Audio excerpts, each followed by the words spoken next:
Why do you call the Mayan temples and pyramids in the Yucatan an ancient academy of the spirit? Oh, it was a great name. We just thought we'd use it for fun.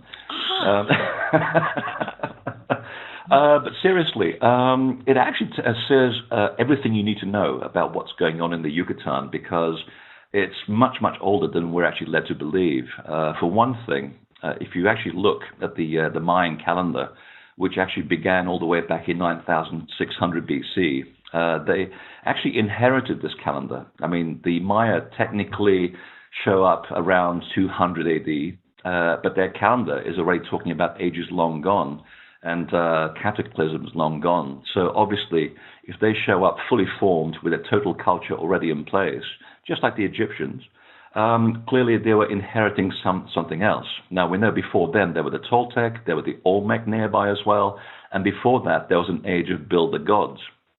This is where it gets exciting about the Academy of the Spirit, because back in 9700 BC, literally within 100 years of the Mayan calendar coming into force, there was a major catastrophe around the world. This was a time when a comet broke up into 7 pieces, hits the Earth exactly at the right places where you'd want to have a big inundation. And we all are very familiar with the inundation stories of Mesopotamia, of Egypt, of all cultures around the world that talk about this time as being severely taken out by large sections of a mountain, as the Maya actually talk about this event.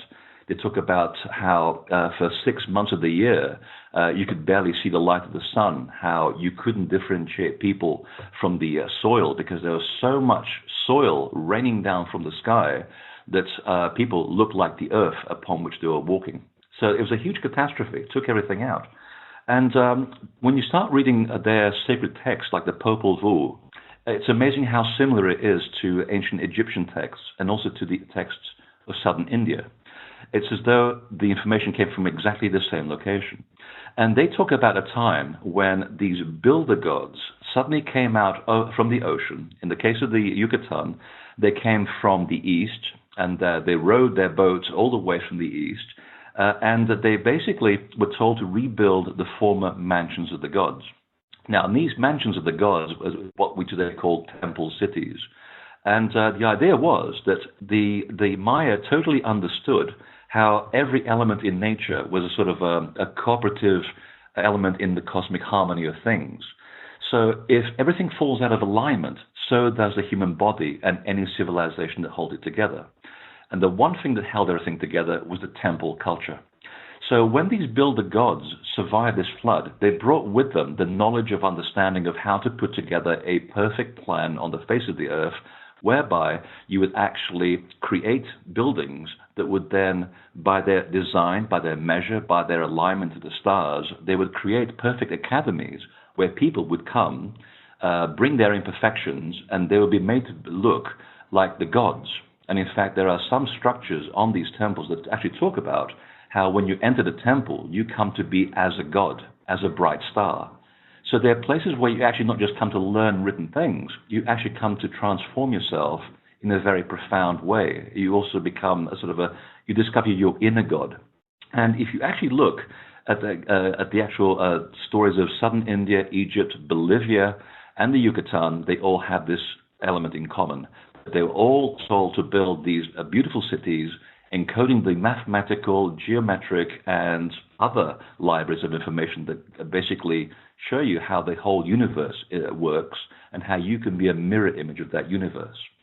So that's the first part that makes these places an ancient academy of the spirit. The second part that proves this is the fact that when you look at temples like Chichen Itza, Ekbalam, Uxmal, and Mayapan, the oldest parts of the temples, and I mean the nucleus of these cities, because sometimes they have as many as 2,000 buildings in these places, which, of course, we're going to visit all of them in December.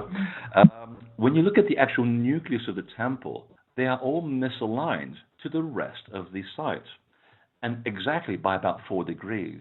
Now, I found this as well at Tiwanaku in Bolivia last year. Now, these temples are aligned to specific elements of stars, of sunrises, and specifically the equinox. So they're perfectly aligned due east.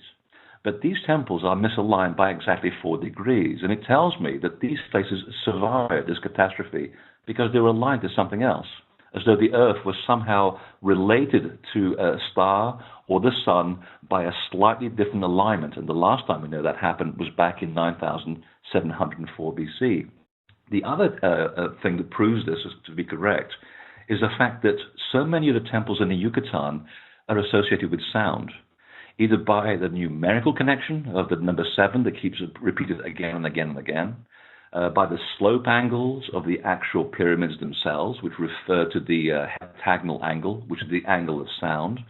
And when you actually understand that these temples were also mirrors of the constellations which they referenced when they were built, the last time we had a constellation that had at its center the pole star, that was related to the concept of sound, was the constellation of Lyra, the celestial harp, and that was back in 6000 BC. So that's actual proof of how old the original sites are, because the Maya, like anybody else, they began to rebuild the sites that were actually encoded within the actual buildings. You dig the foundation of the temples that you see there today, and you'll find other temples buried inside them. So these things are much, much older. Excuse me. And then you actually look at the names themselves. For example, Ekbalam, it actually translates as the place of the star prophet.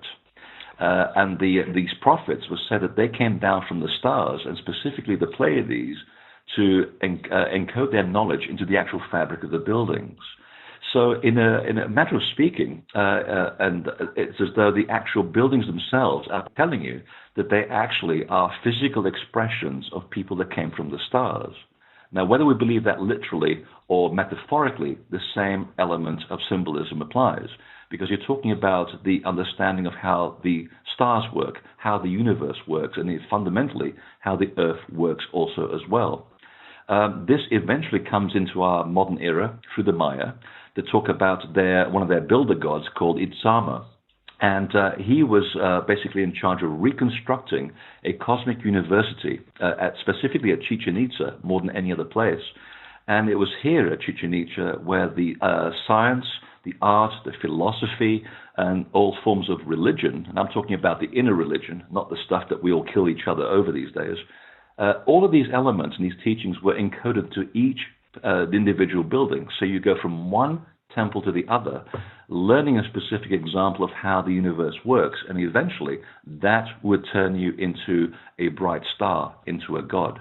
So that's what they meant by talking about the places in the Yucatan as ancient academies of the spirit. Of the spirit.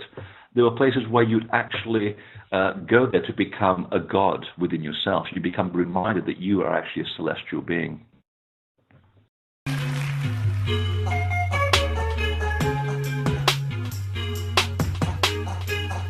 This is for you, Melinda. I hope you like it.